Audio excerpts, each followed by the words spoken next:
Pessoal, olha aqui eu de novo. Então, hoje a nossa aula ela vai ser diferente do que a gente vinha sendo trabalhado, né? A gente trabalhou muito sobre biodiversidade, seleção natural, as teorias evolucionistas, e agora a gente vai entrar em química, química e física. A aula de hoje ela vai ser sobre as histórias dos modelos atômicos. Aí eu já pergunto a vocês, mas espera aí, o que são modelos atômicos? Então, eles foram usados para representar aspectos estruturais dos átomos, que os átomos eles podem ser encontrados o quê? Na natureza. Esses modelos não. Eles foram feitos para exemplificar como acontecia a ausência ou a aparição desses átomos em determinada substância. Já adiantando para vocês um pouco desse questionamento do que são modelos atômicos, então só para relembrar, né, que eles foram apresentados por cientistas na tentativa de quê? De compreender melhor o átomo em sua composição, a sua composição na natureza. E a gente vai entender cada um deles, que eles foram cruciais para que a gente pudesse estar desvendando certos mistérios e como esses átomos, prótons, elétrons, fazem parte do nosso mundo. Quando a gente fala desses modelos atômicos, não tem como a gente desassociar de transformações e substâncias. Por quê? As transformações elas acontecem na natureza, que são através de substâncias que a gente encontra no nosso dia a dia, na nossa cozinha, também em indústrias. O combustão, por exemplo, que é a queima do carvão, vai liberar dióxido de carbono. Assim como também a substância ácido-base. Se você pegar um indicador base, por exemplo, e juntar com algo mais ácido, você vai evidenciar uma cor, como vocês conseguem constar aqui, ó, nessa animação. Ele coloca essa substância e ela muda de cor automaticamente, né, para o amarelo.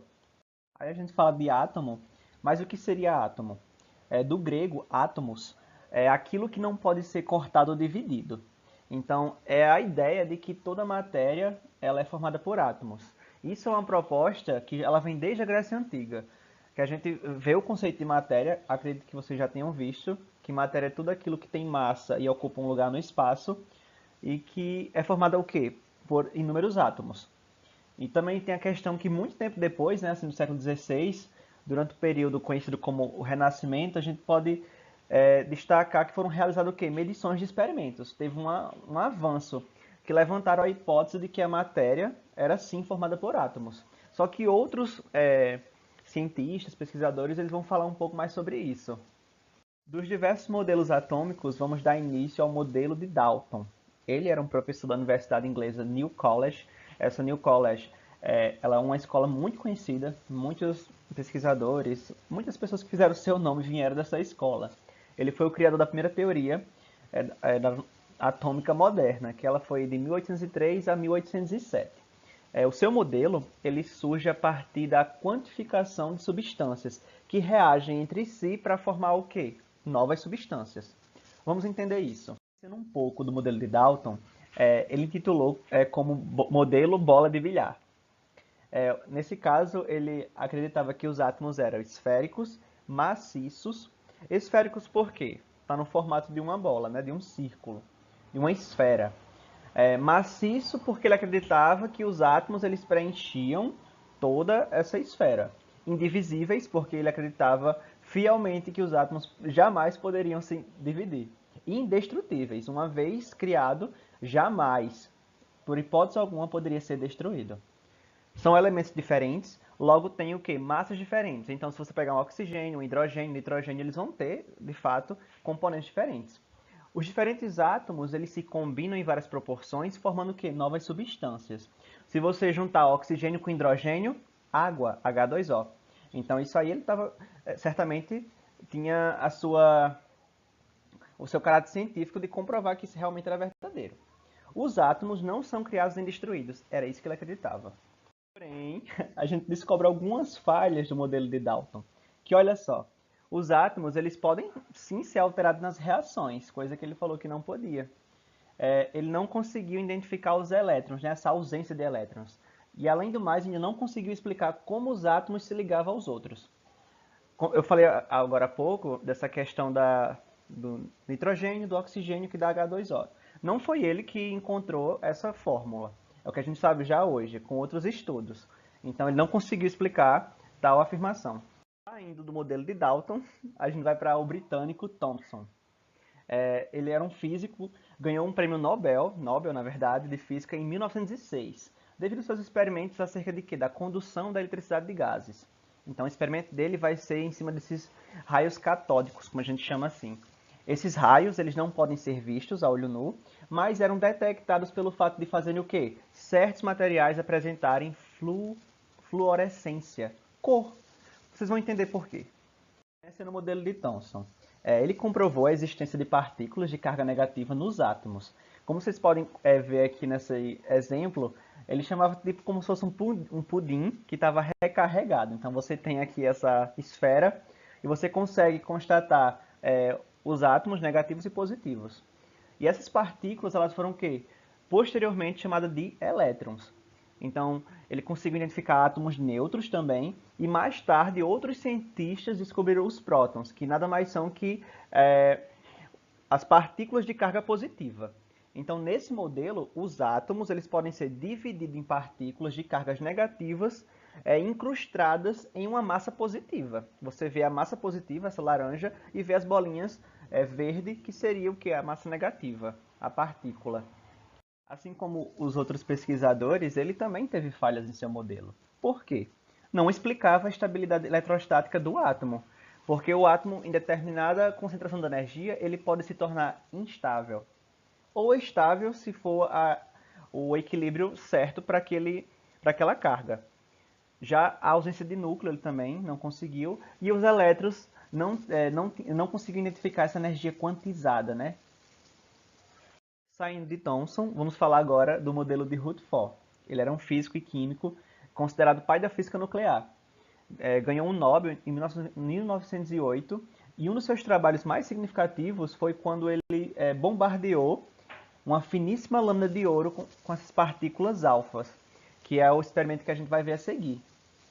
No modelo de Rutherford, a gente consegue destacar o seguinte. No final da década de 90, cientistas verificaram que alguns átomos eles emitiam partículas naturalmente.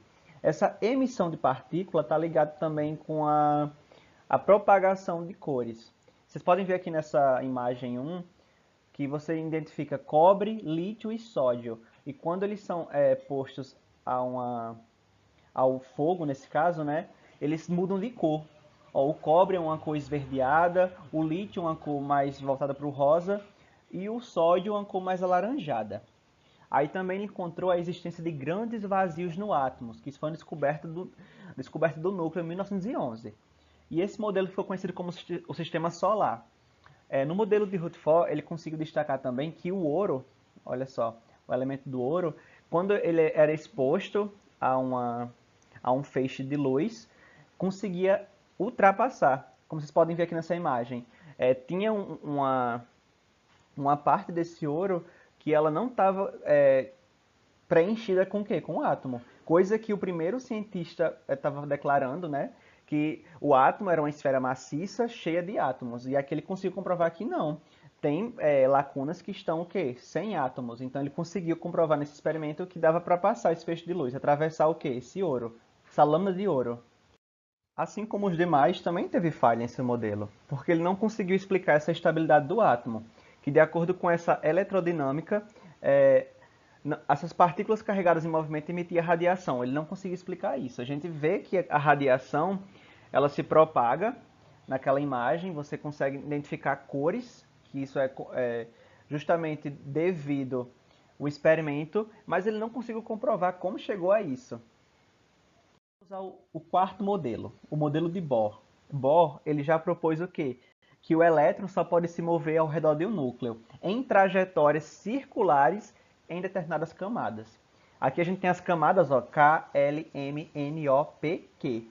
Então, essas camadas você vai ter tipo uma órbita onde o quê?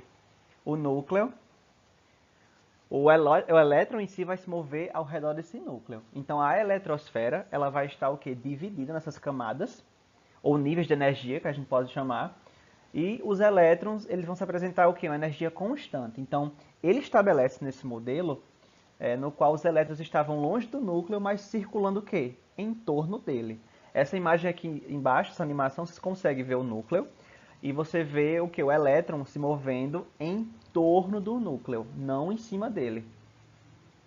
Assim como os demais pesquisadores, Thomson, Rutherford, Dalton, o modelo de Boyle também teve falhas, porque como ele apresentava-se uma hipótese, ele poderia cair em contradições, porque não teria provas para tudo. E a gente sabe que como é um elemento da natureza, ele pode o quê? Se modificar. Ainda mais com o advento da ciência, tecnologia, isso em laboratório pode promover outras mudanças. E a gente sabe que as substâncias, em decorrer de muito tempo, elas podem, de certo modo, evoluírem.